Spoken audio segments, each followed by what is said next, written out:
8월 6일 목요일 아침입니다. 오늘도 우리가 주님의 은혜에 힘입어 살아가는 하루가 되기를 소망합니다. 기도하겠습니다. 하나님, 우리를 죄의 사슬에서 끊어주신 주님의 그 사랑에 감사를 드립니다. 힘들고 어렵고 답답한 현실을 살아가는 하나님, 이때에 주님의 그 사랑을 구하고 그 사랑에 힘입어 살아가는 하루가 되게 하여 주시옵소서. 예수님의 이름으로 기도드립니다. 아멘. 오늘 이 아침 우리가 나눌 하나님의 말씀은 로마서 7장 7절에서 25절입니다. 하나님 말씀 로마서 7장 7절에서 25절입니다.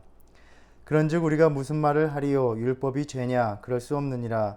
율법으로 말미암지 않고는 내가 죄를 알지 못하였으니 곧 율법이 탐내지 말라 하지 아니하였더라면 내가 탐심을 알지 못하였으리라.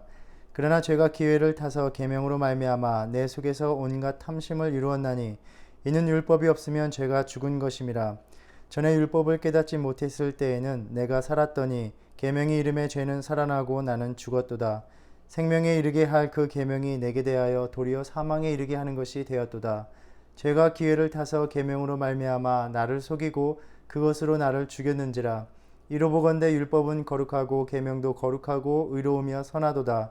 그런즉 선한 것이 내게 사망이 되었느냐? 그럴 수 없느니라. 오직 죄가 죄로 드러나기 위하여 선한 그것으로 말미암아 나를 죽게 만들었으니 이는 계명으로 말미암아 죄로 심히 죄되게 하려 함이라. 우리가 율법은 신령한 줄 알거니와 나는 육신에 속하여 죄 아래에 팔렸도다. 내가 행하는 것을 내가 알지 못하노니 곧 내가 원하는 것은 행하지 아니하고 도리어 미워하는 것을 행함이라. 만일 내가 원하지 아니하는 그것을 행하면 내가 이로써 율법이 선한 것을 시인하노니 이제는 그것을 행하는 자가 내가 아니요 내 속에 거하는 죄이니라. 내 속 곧 내 육신에 선한 것이 거하지 아니하는 줄을 아노니 원함은 내게 있으나 선을 행하는 것은 없노라. 내가 원하는 바 선을 행하지 아니하고 도리어 원하지 아니하는 바 악을 행하는도다. 만일 내가 원하지 아니하는 그것을 하면 이를 행하는 자는 내가 아니요 내 속에 거하는 죄니라. 그러므로 내가 한 법을 깨달았노니 곧 선을 행하기 원하는 나에게 악이 함께 있는 것이로다. 내 속사람으로는 하나님의 법을 즐거워하되 내 지체 속에서 한 다른 법이 내 마음의 법과 싸워 내 지체 속에 있는 죄의 법으로 나를 사로잡는 것을 보는도다. 오호라, 나는 곤고한 사람이로다. 이 사망의 몸에서 누가 나를 건져내랴. 우리 주 예수 그리스도로 말미암아 하나님께 감사하리로다. 그런즉 내 자신이 마음으로는 하나님의 법을 육신으로는 죄의 법을 섬기노라. 아멘. 로마서 6장 7장에서 바울은 죄와 율법, 은혜에 대해서 더 심도 있게 다루고 있습니다. 로마의 교인들에게 복음을 전하면서 율법을 가진 유대인이나 또 이방인이나 모두 불순종하면서 그 죄된 삶 가운데 하나님의 진노 아래 놓여 있다 말하였습니다. 이 하나님의 심판 앞에서 인간의 어떤 행위도 의롭다 하심, 즉 하나님의 언약의 관계 안에 들어올 수 없습니다. 오직 예수 그리스도를 통하여 베푸신 하나님의 은혜를 받음으로만 가능하다는 것이 복음입니다.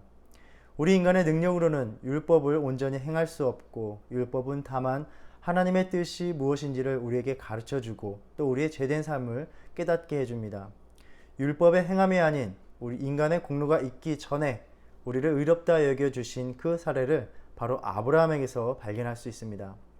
이러한 아브라함의 은혜의 부르심, 의롭게 여겨주심이 예수님의 십자가를 통해서 완성되었습니다. 우리가 여전히 죄인 되었을 때에 그리스도께서 우리를 위하여 죽으셨습니다. 자, 이제 복음의 기본적인 내용을 다 말한 것 같습니다. 그런데 바울은 계속해서 죄와 율법, 은혜에 대해서 이야기를 계속합니다. 이 정도면 복음의 기본적인 내용을 다 이야기한 것 같은데 바울이 계속해서 똑같은 주제를 이야기하니 저도 그랬고 어떤 분들은 머리가 복잡해지기 시작할 것입니다. 우리가 복음의 기본적인 의미에 대해서는 다 이해하지만 문제는 여전히 그 복음 가운데 우리의 죄의 문제를 심각하게 여기지 않는다는 데 있습니다. 죄를 그저 우리가 저지르는 도덕적인 실수점으로 대수롭지 않게 여기는 경향이 있습니다. 우리가 하나님 앞에서 그런 실수에 대해서 내가 하나님 앞에 잘못했구나 하는 그런 죄책감을 가지면 된다는 정도, 그런 모습을 하나님께서 대견하게 여기실 것이라 라고 생각하는 것입니다. 이 죄의 심각성을 인식하지 않는 한 하나님이 예수 그리스도를 통해서 베풀어 주신 은혜가 얼마나 귀한 것인지, 다시는 그런 죄된 삶으로 돌아가지 않도록 애쓰는 그런 간절함이 없다는 것입니다. 하나님에 대한 불순종, 하나님과의 관계를 벗어나는 그러한 삶의 심각성을 제대로 인식할 때 비로소 하나님의 은혜가 얼마나 귀한 것인지를 깨닫게 됩니다.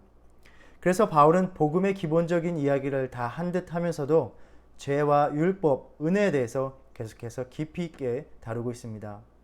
예수님은 그저 우리가 저지르는 작은 실수들 때문에 그 고통스러운 십자가의 죽음을 맞이하신 것이 아닙니다. 죄가 얼마나 지독한지 하나님의 아들 되신 예수 그리스도께서 자기 생명을 버리셔야만이 그 질긴 뿌리를 뽑아내실 수가 있었습니다.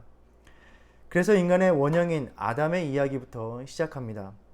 인간의 원 모형인 아담이 죄를 지었습니다. 아담의 죄, 불순종은 그러니까 우리 모든 인간이 하나님께 범하는 원죄, 죄의 모형인 것입니다.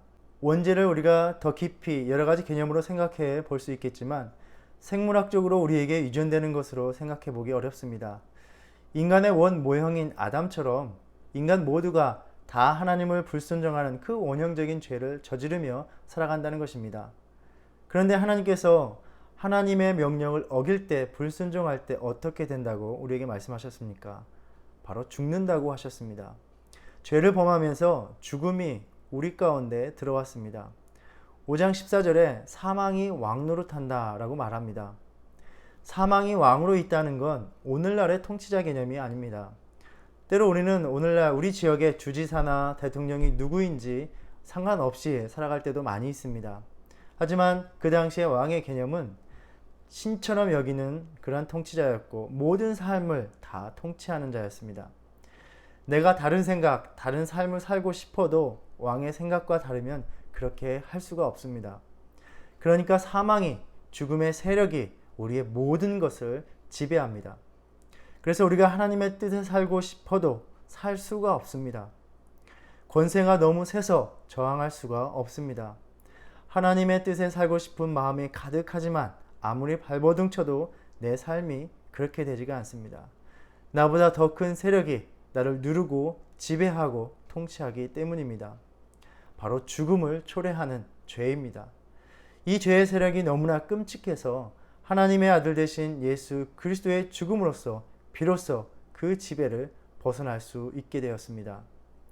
하나님의 율법을 받아서 자기 나름대로 율법에 따라 산다고 여겼습니다.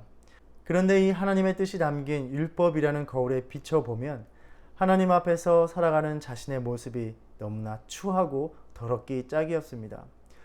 의로운 삶을 살아가려고 애쓰면 애쓸수록 오히려 내 삶에 죄가 넘쳐나기만 합니다.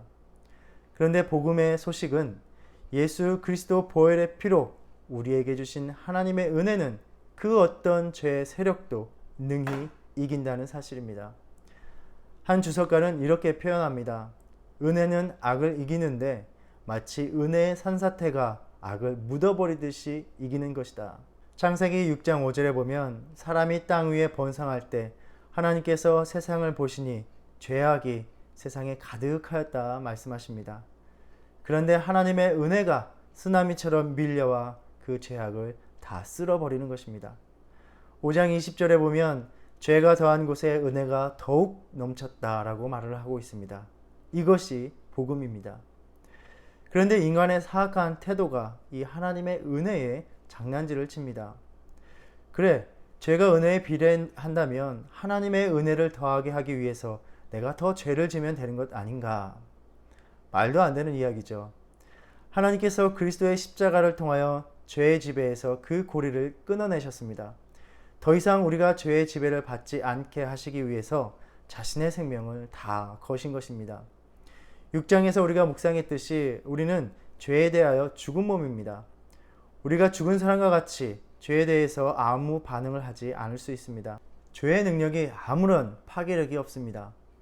그러니까 이전에는 벗어나려고 해도 우리의 힘으로 죄의 지배에서 벗어날 수가 없었습니다. 하나님께 순종하려고 하는 마음이 가득해도 할 수가 없었습니다. 그리스도로 인해서 이제 죄에 대해서 자유합니다. 그 말은 무슨 이야기냐면 이제는 우리가 죄를 지을 것인가 아니면 하나님의 은혜에 순종하여 살 것인가 선택할 수 있는 자유가 있게 되었다는 말입니다. 그런데 그 자유로운 상태에서 다시 죄의 노예로 자처하면서 하나님의 은혜를 더하려 한다라는 것은 궤변이 될 수밖에 없습니다. 그리스도의 죽으심에 합하여 우리가 세례를 받는다는 것은 죄의 고리를 끊으시는 그리스도의 구속의 죽으심에 함께함으로 죄의 지배에서 벗어나 이제 나의 자유로운 선택으로 하나님과의 관계 안으로 들어간다는 선언입니다. 그런데 우리가 여기에서 분명히 알아야 할 것은 죄의 지배를 벗어난 그 자유로운 상태는 완전한 상태가 아니라는 말입니다. 바울은 6장 5절에서 만일 우리가 그의 죽으심과 같은 모양으로 연합한 자가 되었으면 또한 그의 부활과 같은 모양으로 연합한 자도 되리라. 그리스도의 부활의 동참은 우리가 소망하고 또 기다리는 다가올 현실입니다. 죄의 지배를 벗어난 자유의 상태는 하나님을 순종하는 것을 택하지 않으면 다시 죄의 노예로 돌아갈 수도 있는 상태입니다. 그래서 바울은 6장 12절에서 죄가 너의 죽을 몸을 지배하지 못하게 하라 라고 말을 합니다. 또한 6장 16절에서 우리는 누구를 섬길 것인가에 대한 그 선택에 따라서 다시 죄의 종이 되면 사망에 이를 것이고 순종의 종으로 하나님의 관계에 머무는 의의 종이 될 것이라고 말하고 있습니다. 하나님의 은혜로 사망의 권세에서 벗어난 우리의 삶이 하나님을 순종하기로 택하는 삶을 살아가고 있습니까? 세례를 받고 우리는 순종의 영이 되기로 결심하였습니다. 그러나 여전히 우리에게는 자유의 위험성이 도사립니다. 너무나 옛 생활 방식에 익숙해져서 새로운 삶을 사는 것을 거부할 수도 있습니다. 이 자유 속에서 자신도 모르게 옛 죄의 주권으로 빠져버릴 수도 있다는 말입니다. 아니면 하나님 앞에 순종하는 삶이 점점 싫어지고 죄의 노예가 되어 사욕에 순종하는 삶을 동경하며 돌아갈 수도 있는 것입니다. 베드로전서 5장 8절에서 말씀하십니다. 근신하라 깨어라 너희 대적 마귀가 우는 사자같이 두루 다니며 삼킬 자를 찾나니 너희는 믿음을 굳건하게 하여 그를 대적하라. 마귀는 우리가 다시 죄의 세력을 택하기를 기다리지 않습니다. 조금만 틈을 보이면 다시 우리를 지배하려 합니다. 믿음의 삶은 마귀를 무시하는 삶이 아닙니다. 마귀를 대적하며 사는 삶입니다. 하나님께 순종하지 않으려 하는 나의 몸과 마음을 부지런히 일깨우며 하나님께 순종하기를 애쓰는 삶입니다. 참으로 답답한 현실이 계속되고 있습니다. 우리의 신앙생활에 또 교회 생활에 참으로 많은 변화가 왔습니다. 그런데 한편으로 이러한 시기가 마귀가 다시 우리를 삼키기에 참 좋은 시기가 아닐까 생각해 봅니다. 지금의 상황이 이러하니 하나님을 열심히 예배하고 그분의 말씀을 따라 사는 삶이 어렵다고 이야기하기 참 좋은 시기이기도 한 것 같습니다. 마치 어쩔 수 없는 듯 우리의 몸을 사욕에 내맡기기 좋은 시간이기도 한 것 같습니다. 그러나 우리는 하나님의 은혜의 법 아래 놓인 사람들입니다. 우리의 지체를 하나님이 원하시는 삶을 살아가도록 애써야 하는 사람들입니다. 죄의 노예로 살면서 삶의 부끄러운 열매를 맺는 그 삶으로 돌아가서는 안 되는 것입니다. 우리가 이러한 시기를 보낼수록 더욱 깨어서 하나님께서 원하시는 거룩한 열매를 맺기를 힘쓰는 저와 여러분이 되기를 소망합니다. 하나님을 예배하는 삶을 소홀히 하지 마십시오. 하나님의 말씀을 가까이 하는 삶을 게을리하지 마십시오. 하나님과 기도하며 그분과 대화하는 삶을 내려놓지 마십시오. 주님과 더 가까이 나아감으로 주님께 이 힘들고 답답한 시간들을 믿음으로 이겨낼 수 있는 힘을 얻고 또 그러한 삶을 살아가는 성도님들이 되시기를 축복합니다. 이제 바울은 그렇다면 그리스도의 죽음으로 인해서 죄에서 벗어난 그리스도인들에게 율법은 무엇인가에 대해서 말을 합니다. 율법은 하나님의 은혜의 선물입니다. 율법 자체는 결코 악한 것이 아닙니다.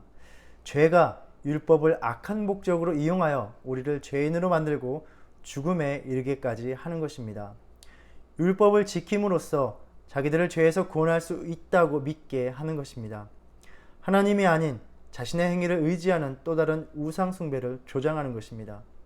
자신의 힘으로 율법을 행하고자 하지만 오히려 율법을 거스르는 자신의 모습을 발견하면서 결국 율법의 명한대로 심판을 받아서 죽을 수밖에 없는 자신을 발견하게 하는 것입니다.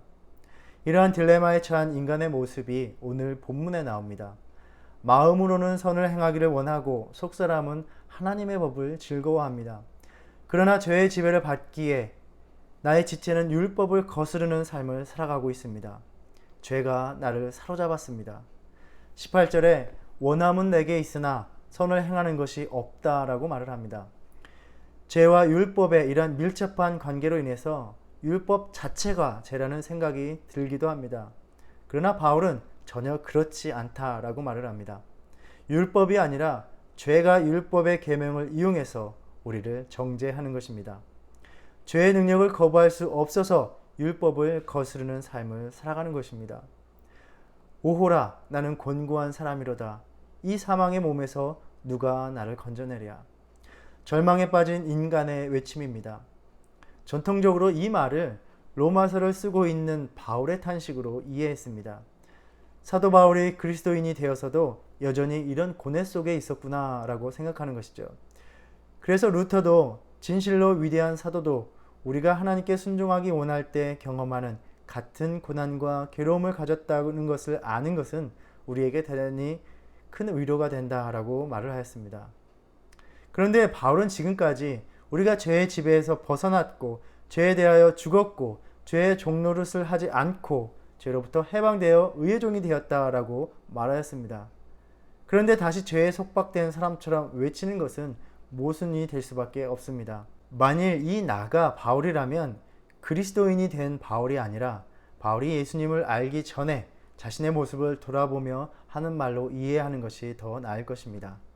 아니면 바울은 지금 자신의 모습이 아니라 구원받지 못한 아담, 한 인간의 목소리, 그 탄식을 우리에게 들려주고 있는 것입니다. 그러니까 이 말은 의롭다 하심을 얻고도 여전히 죄인인 자신을 발견하는 그리스도인의 목소리가 아니라는 말입니다. 오늘 본문은 바울이 계속해서 율법 자체가 아니라 죄가 율법을 악용하는 것을 논하는 가운데 죄에 얽매여 율법 아래 놓인 사람의 절망의 상태를 말하고 있는 것입니다. 아무리 선을 행하려고 해도 자신은 선을 대적하는 삶을 살아가고 있습니다. 죄의 지배 아래 놓인 자의 탄식인 것입니다. 자, 그러나 죄의 지배에서 벗어난 그리스도인은 율법이 아니라 성령의 인도하심을 받아 살아갑니다. 자신의 공로가 아니라 하나님의 은혜에 의지하고 힘입어서 율법의 요구를 행하게 됩니다. 죄의 능력이 파괴될 때 율법은 하나님을 섬기고 그분의 뜻이 무엇인가를 가르쳐주는 교사가 됩니다. 더 이상 율법의 저주의 선언 아래 두려워할 필요가 없는 것입니다. 오직 그리스도만이 죄의 능력에서 우리를 자유롭게 하시며 하나님의 뜻을 행하게 도우십니다. 우리가 이렇게 복음을 묵상하고 있습니다. 이 복음의 의미에 맞게 신앙생활을 하고 삶을 살아가고 있습니까? 하나님의 은혜로 우리가 의롭다 하심을 얻는다는 것, 그러한 생각에 반대하는 분은 없을 것입니다. 그런데 혹시 이러한 생각을 품고 살아가고 있지는 않습니까? 지금 내가 예배를 소홀히 하지만 이제 내가 더 열심을 내면 더 예배를 드릴 수 있어. 요즘 기도를 못하지만 내가 굳게 마음을 먹고 더 열심을 내서 기도를 해야지. 그러면 돼. 더욱 말씀을 가까이 하는 삶을 살아야지. 참 좋은 태도이고 선한 의도입니다. 그런데 우리가 나누는 복음의 의미에 비추어서 생각해보면 죄의 유혹이 바로 이러한 우리의 생각 속에 도사리고 있다는 것입니다. 우리는 내가 잘 믿으며 순종할 수 있다는 스스로에 대한 믿음을 기반으로 신앙생활을 하는 경우가 참 많이 있습니다. 내가 하나님 앞에 좀 더 나은 모습을 보여야겠다는 그런 마음가짐을 가지면 하나님과의 관계를 회복할 수 있다고 여기는 그러한 마음부터 우리는 회개해야 합니다. 죄의 유혹은 선한 의도를 가장하여 하나님을 철저하게 의지하지 않게 하는 데 있습니다. 그러면 우리는 어떻게 해야 합니까? 바로 지금 주님의 은혜에 주님께 간절히 매달려야 합니다. 하나님, 지금 내가 주님을 예배하는 삶을 소홀히 하며 살아가고 있습니다. 주님, 내가 예배하는 자가 되게 하여 주시옵소서. 하나님의 말씀을 가까이 하는 삶을 살아가지 않습니다. 주님의 말씀을 멀리하지 않게 내 마음을 붙들어 주시옵소서. 주님께 기도하는 삶을 살아가고 있지 않습니다. 주님, 기도하는 마음을 품게 하여 주시옵소서. 예수 그리스도의 은혜에 전적으로 의지하지 않고 호소하지 않고 내 스스로 좀 더 나은 모습의 신앙인으로 살아갈 수 있다고 생각하는 것 자체가 내가 하나님처럼 될 수 있지 않을까라는 아담과 하와의 마음인 것입니다. 이러한 복음의 의미를 다시 새기는 하루가 되기를 바랍니다. 하나님을 전적으로 의지하지 않는 신앙의 삶의 작은 틈 속에 다시 죄가 우리를 지배하려고 도사립니다. 오늘도 믿음의 작은 삶의 모양 하나에도 붙드시는 은혜를 구하고 간절히 매달리는 저와 여러분이 되기를 소망합니다. 기도하겠습니다. 하나님, 예상치 못한 코로나의 현실로 인하여 참으로 어렵고 힘들고 답답한 현실을 살아가고 있습니다. 그러나 이러한 시기를 보내면서 복음의 의미가 우리 안에서 희미해지지 않게 하여 주시옵소서. 조금이라도 전적으로 하나님을 의지하지 않는 그 삶을 살아가지 않게 하여 주시옵소서. 주님의 그 귀한 생명을 버려 자유케 하신 인생, 의의 종이 되어 영원한 생명을 얻기까지 죄를 대적하며 살아가는 인생이 되게 하여 주시옵소서. 오늘 또 하나님의 은혜에 의지하여 복음을 붙들고 살아가는 그러한 하루를 살아가게 하여 주시옵소서. 예수님의 이름으로 기도드립니다. 아멘. 하늘에 계신 우리 아버지여, 이름이 거룩히 여김을 받으시오며 나라의 임하옵시며 뜻이 하늘에서 이룬 것 같이 땅에서도 이루어지이다. 오늘날 우리에게 일용할 양식을 주옵시고 우리가 우리에게 죄 지은 죄를 사하여 준 것 같이 우리의 죄를 사하여 주옵시고 우리를 시험에 들게 하지 마옵시고 다만 악에서 구하옵소서. 나라와 권세와 영광이 아버지께 영원히 있사옵나이다. 아멘.